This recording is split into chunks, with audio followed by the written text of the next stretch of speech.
အားလုံးပဲမင်္ဂလာပါကျွန်မကတော့ eyebrow artist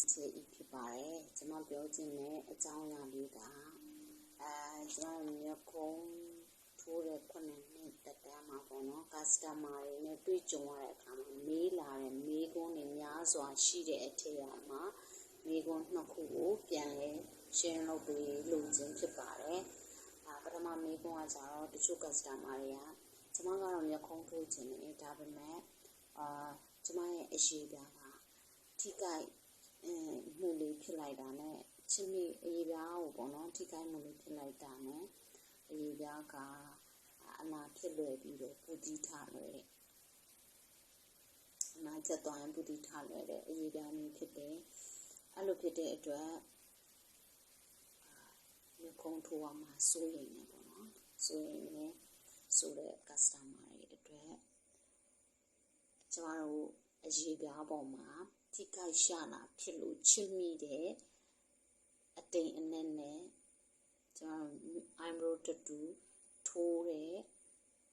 အရေးပြားလွှာစေးသွင်းရတဲ့အရေးပြားလွှာအတိမ်အနက်နဲ့ကမတူပါဘူးဒီအရေးပြားကိုချစ်မိလိုက်တဲ့ပစ္စည်းနဲ့ပေါ့နော်ပစ္စည်းနဲ့ချစ်မိထိခိုက်ရှာတာဖြစ်တဲ့အရာဝတ္ထုပစ္စည်းတစ်ခုခုဟာ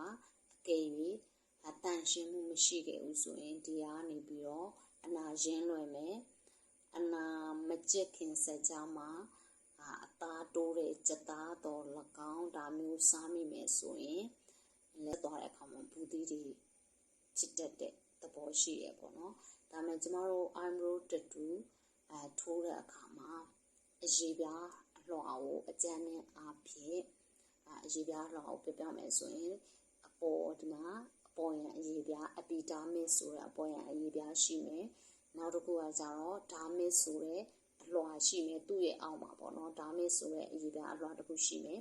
ပြီးရင်သူ့အောက်ပိုင်းမှာကျတော့အစီလွှာရှိတယ်ဒီလိုမျိုး၃ပိုင်းမှာအလွှာ၃ခုမှာဆိုရင်ဒီဒုတိယ dermis ဆိုတဲ့အလွှာကထူတယ်အဲ့ဒီအလွှာမှာသွေးကြောမြင့်ရှိတယ်အစီအိ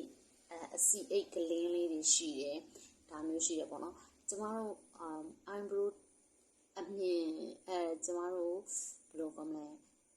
eyebrow tattoo ဆေးကိုခြေသားရမယ်သတ်မှတ်ထားတဲ့အလွှာကကြတော့အလွှာကအပေါ်ဆုံး epidermis ရဲ့အောက်ဆုံးလွှာဒီ dermis ဆိုတဲ့ဒုတိယအလွှာရဲ့အပေါ်ဆုံးလွှာဒီကြားအဲ့ဒီသူတို့နှစ်ခုဆက်ကြားဒီပဲဆေးချေသားဖို့သတ်မှတ်ထားတဲ့အရေးပြားလွှာဖြစ်တယ်ပေါ့နော်အဲ့ဒါဖြစ်တဲ့အတွက်အပေါ်ရန်လေးပဲဖြစ်ပါတယ်အပေါ်ရန်လွှာလေးပဲအပေါ်ရန်လွှာလေးရဲ့အဆုံးလွှာလေးမှာပဲကျမတို့သတ်မှတ်ထားတာဖြစ်တယ်အဲ့ဒီတစ်ချက်ကနောက်တစ်ခုကကျတော့ကျမတို့တွေ eyebrow tattoo ကိုထိုးတော့မယ်ဆိုရင်ထိုးတဲ့ artist ရဲ့ personal hygiene ပေါ့နော်တန်ရှင်းမှုတကူကြီးတန်ရှင်းမှုတွေနောက်ပြီးတော့ဒီဆိုင်ကန်းတွေရဲ့ eyebrow ထိုးတဲ့ဆိုင်ကန်းတွေရဲ့တန်ရှင်းမှုတွေဒါကတော့ဆိုင်တစ်ခုနဲ့တစ်ခုတော့မတူနိုင်ဘူးဒါပေမဲ့အဲ့ဒီတန်ရှင်းမှုတွေရဲ့မျက်ခုံးထိုးတဲ့အခါမှာကျမတို့တွေတစ်ခါသုံးအပ်တီသုံးရတယ်တစ်ခါသုံးလက်အိတ်တစ်ခါသုံး mask ဒါတွေပေါ့နော်ပိုးတက်ထားတဲ့အခင်းပိုးတက်ထားတဲ့ဝတ်စုံရှိတယ်ပေါ့နော်ဒီလိုမျိုးစားပေးတဲ့ဆိုင်တွေရှိတယ်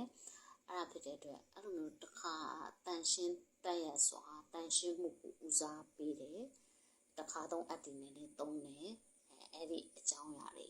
နောက်တစ်ခုကကြတော့ကျမတို့မျက်ခုံးထိုးတော့မယ်ဆိုရင်ဒီမျက်ခုံးကိုပထမဆုံးတန်ရှင်းရတယ်နောက်ပြီးတော့ပိုးတက်တဲ့အရက်ပြန်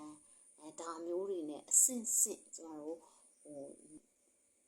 ပိုးတက်ပြီးတော့တန်ရှင်းမှုတွေလုပ်ရတယ်ပေါ့နော်ဒီလိုမျိုးလုပ်ပြီးခါမှာကျမတို့ရောင်ချယ်ဆေးကိုနဲ့မျက်ခုံးပေါ်မှာရောင်ချယ်ခြင်းဖြစ်တယ်အဲ့ဒါဖြစ်တဲ့အတွက်ဒီလိုမျိုးအနာရင်းမှာစိုးရင်စရာမရှိဘူးဘူးသီးထားမှာဒီလိုမျိုးတွေအတွက်ကတော့စိုးရင်စရာမရှိဘူးနောက်တစ်ခုကကြတော့ ဒီနှကုံးထိုးပြီးလို့နာတတ်တယ်ပြုတတ်တယ်ဆိုရင်အနာချက်ဆေးတို့အယောင်ကျစေတဲ့ဆေးတို့ကိုဆေးဆိုင်မှာဝယ်တောက်လို့လည်းရတယ်ကိုကစိုးရင်တတ်တဲ့လူဆိုရင်ပေါ့နော်နောက်တစ်ခုကကြတော့ညှော်တွေပါတယ်လေငရုတ်သီးညှော်အားလွယ်လို့ကြံတဲ့ညှော်စီတက်တဲ့ဟင်းချစ်တဲ့ငရုတ်သီးညှော်အားလွယ်လို့ကြံတဲ့စီတက်တဲ့ညှော်ဟင်းချက်တဲ့ညှော်စိုးရင်စရာကြောက်စရာမလိုပါဘူးရှင်ဒုတိယမေကုံးကကြတော့customer တယောက်ကပေါ့နော်ကျမရှိမှထိုးတာပေါ့နော်3ချိန်ရှိပြီ3ချိန်မြောက်ရှိပြီပထမတစ်ချိန်ကျွန်တော်မျက်ခုံးတူတူတွေစပေါ်တယ်ဆိုတော့သူကထိုးခဲ့တယ်နောက်ကာလာကျသွားပြီဆိုတာနဲ့ပြန်ထိုးတယ်ကာလာကျသွားပြီဆိုတာနဲ့ပြန်ထိုးတယ်ပေါ့နော်အဲ့လိုထိုးတာ3ချိန်နောက်ဖြစ်နေပြီအဲ့လိုဖြစ်တဲ့အတွက်သူတို့လိုမျိုးထပ်ခါတလဲလဲမျက်ခုံးထိုးတဲ့သူတွေအတွက်နောက်ဆက်တွဲအရေးပြားနဲ့ပတ်သက်ပြီးတော့ဘာဆိုးကျိုးရှိလဲဆိုပြီးတော့သူရဲ့စိုးရင်စိတ်တွေပေါ့နော်မေးလာခဲ့တယ်အဲ့ဒါကိုပြန်ပြီးတော့ပြောပြရမယ်ဆိုရင်ကျမတို့အရေးပြားမှာခုနပြောသလိုပဲကျမတို့စေးသွင်းရတာအပေါ်ယံအရေးပြား epidermis ကအောက်ဆုံး dermis အလွှာရဲ့အပေါ်ဆုံးဒီလိုပေါ့နော်အဲ့ဒီအလွှာလေးတွေနဲ့ကျမတို့စေးသွင်းတာဖြစ်တယ်ပေါ့နော်စေးသွင်းတာဖြစ်တယ်အဲ့တော့နောက်ပြီးတော့တာမန်အရေးပြားတွေမှာဆို28ရက်တစ်ချိန်ဆဲအရေးပြားกว่าတယ်နောက်ပြီးတော့6တွေ့တဲ့အရေးပြားတွေမှာဆို15ရက်တစ်ချိန်လောက်ဆဲအရေးပြားတွေကกว่าတာဖြစ်တဲ့အတွက်ကျမတို့ဆဲအရေးပြားအဟောင်းတွေကกว่าတယ်အတစ်တရားထွက်တယ်အဲ့ဒီမှာကာလာတွေကတဖြည်းဖြည်းလျော့သွားတဲ့အချိန်မှာကျမတို့နောက်ထပ်နှစ်ကြာလာတာနဲ့ကာလာမကြံတော့ဘူးကာလာစီပြန်သွင်းတယ်ဒီလိုအရေးပြားလေးတွေမှာပဲအရေးပြားဒီမှာပဲလှုပ်ဆောင်နေတာရောင်ချဲတဲ့ဆေးကိုသွင်းတာဖြစ်တဲ့အတွက်ဘာမှစိုးရင်စရာမရှိဘူးဘာမှကျန်တဲ့ side effect ဆိုးကျိုးတွေဘာမှမရှိဘူးဆိုတာကိုလည်းဖြေကြားချင်တာဖြစ်တယ်ပေါ့နော်ပြောချင်တာဖြစ်တယ်ဖြစ်တဲ့အတွက်ကျွန်တော်တို့ body tattoo တွေထိုးမယ်ဆိုရင်ဒီအောက်ကအစီလွှာအထိရောက်အောင်ထိုးကြတယ်ဒါဖြစ်တဲ့အတွက်ဒီ body tattoo တွေကတစ်သက်လုံးကျွန်တော်မသိမချင်းခန္ဓာကိုယ်မှာကြံရစ်တယ်ဒီ tattoo ပြန်ဖြတ်မယ်ဆိုရင်တော့မှသူကတစ်ခါတည်းနဲ့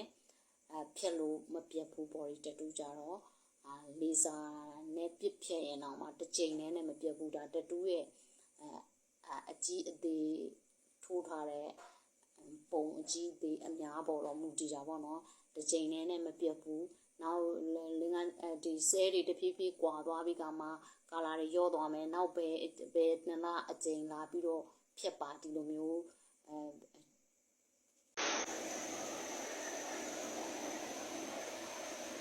အနှံ့ကျင်နေဆိုရင် Facebook page Messenger တို့ Viber တို့ပေးထားတဲ့ဖုန်းနံပါတ်တွေက